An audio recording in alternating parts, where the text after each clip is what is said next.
Bismillahirrahmanirrahim. Assalamualaikum warahmatullahi wabarakatuh. Selamat pagi anak-anak ibu semuanya. Semoga Allah memberikan rahmat dan hidayahnya kepada kita semua. Dan semoga Allah memberikan kesehatan juga kepada kita semua. Baiklah, sebelum kita mulai pembelajaran berikut ini, marilah kita berdoa menurut agama dan kepercayaan kita masing-masing. Anak-anak ibu yang hebat, Kota Pekanbaru saat ini masih dalam masa pandemi. Oleh sebab itu tetaplah menjaga kesehatan diri, menjaga pola hidup bersih, dan tetap pakai masker untuk mencegah persebaran COVID-19 terhadap diri kita dan anggota keluarga kita. Oke, anak-anak ibu, sebelum ibu masuk ke materi baru, tujuan pembelajaran baru, di mana pada sebelumnya kita sudah membahas tentang penggunaan adsorpsi di industri. Salah satunya adalah penyerapan gas buang pada industri biogas. Masihkah kalian ingat ini proses pada pertemuan sebelumnya? Kemudian contoh yang kedua adalah proses bleaching pada refining minyak CPO atau crude palm oil. Semoga ini tidak lupa, dan ini kedua industri ini menerapkan proses adsorpsi. Oke, untuk tujuan pembelajaran kedua dan ketiga, jadi pada pertemuan saat ini kita ada dua tujuan pembelajaran. Yang pertama itu adalah menganalisis proses adsorpsi, dan yang kedua adalah memilih adsorben yang sesuai. Nah, dari dua contoh industri kimia yang sudah diberikan pada pertemuan sebelumnya, seharusnya kalian sudah bisa mendefinisikan apa itu proses adsorpsi.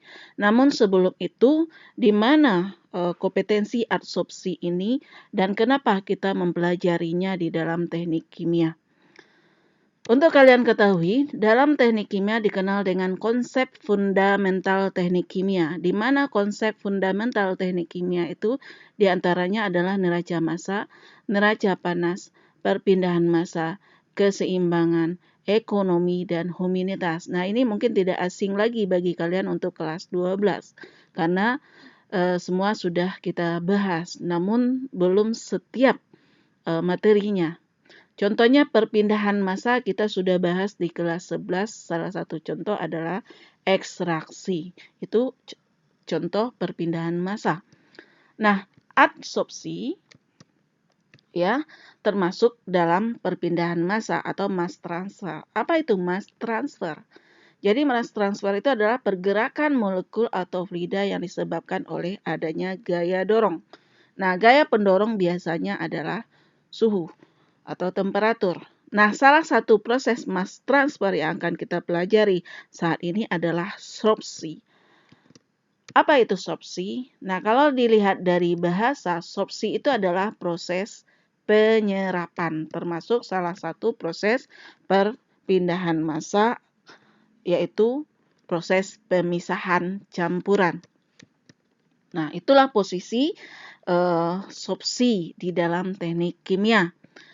Sorpsi secara umum dibagi dua, ada sorpsi berdasarkan bahan yang diikat, terbagi dua, ada sorpsi fisik dan ada sorpsi kimia. Kemudian sorpsi berdasarkan cara pengikatannya, ada adsorpsi, ada absorpsi, dan ada ion exchanger. Adsorpsi adalah proses penyerapan pada permukaan, absorpsi proses penyerapan sampai ke dalam pori-pori. Ion exchanger itu penukar ion yang akan kita bahas pada semester genap. Untuk memperjelas menganalisis proses adsorpsi, marilah kita lihat apa yang terjadi saat adsorpsi itu berlangsung. Ini adalah salah satu contoh potongan adsorber yang ibu ambil dari pemurnian gas biogas, dan ini potongan dari karbon filter yang ibu ambil dari proses demineralisasi. Adsorpsi itu terjadi pada sebuah kolom yang disebut dengan adsorber. Adsorpsi prosesnya, alatnya adsorber, dan bahan penyerap yang di dalam ini disebut dengan adsorben.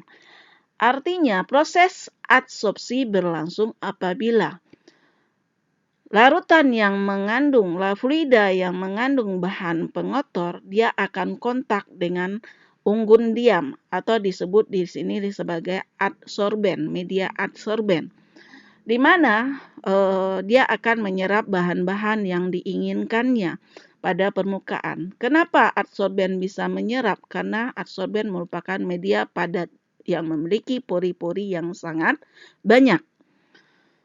Nah, ini adalah proses yang terjadi pada kolom adsorber.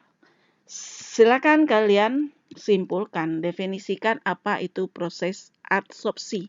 Jadi ada dua kata kunci. Yang pertama ada proses penyerapan, yang kedua ada proses ada proses penyerapan dan ada adsorben atau bahan penyerap.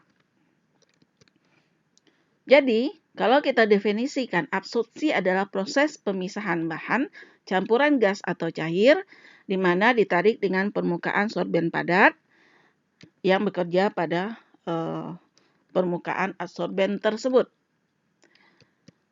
Contoh lain adsorpsi untuk skala labor yang pernah kita praktekkan sebelumnya adalah pemurnian minyak jelantah menggunakan adsorben bentonit. Ini adalah minyak jelantah yang warnanya hitam.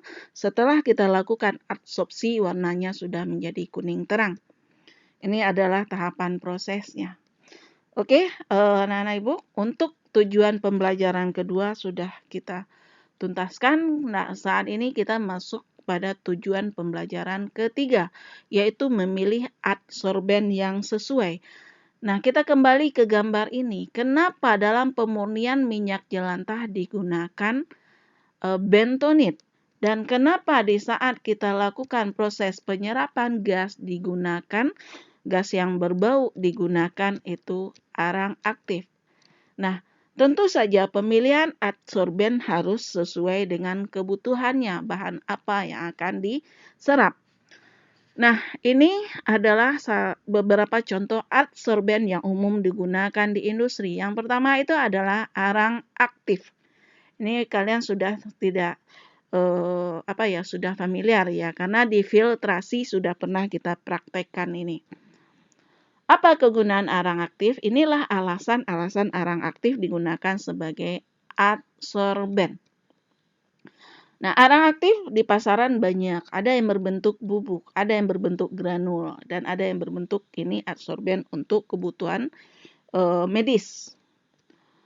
Adsorben kedua adalah silika gel. Ini juga sudah pernah kalian lihat di laboratorium kimia yang berada di dalam desikator. Tentu saja penggunaan adsorben arang aktif dengan penggunaan silika gel itu sangat berbeda kebutuhannya. Dan ini adalah bentonit, salah satu contoh yang digunakan dalam pemurnian minyak. Alasan pemurnian bentonit juga harus disesuaikan dengan kebutuhannya. Demikianlah yang dapat Ibu sampaikan. Untuk berikutnya kita lakukan diskusi. Yang pertama, apa yang dimaksud dengan yang pertama adalah apa dasar pemilihan adsorben itu sendiri?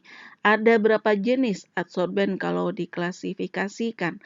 Kenapa orang memilih adsorben bentonit untuk pemurnian minyak? Nah, itu akan kita diskusikan di grup setelah ini. Demikianlah yang dapat Ibu sampaikan. Mudah-mudahan ini bisa bermanfaat dan silakan kita masuk di kolom diskusi di Google Classroom. Terima kasih atas perhatiannya. Assalamualaikum warahmatullahi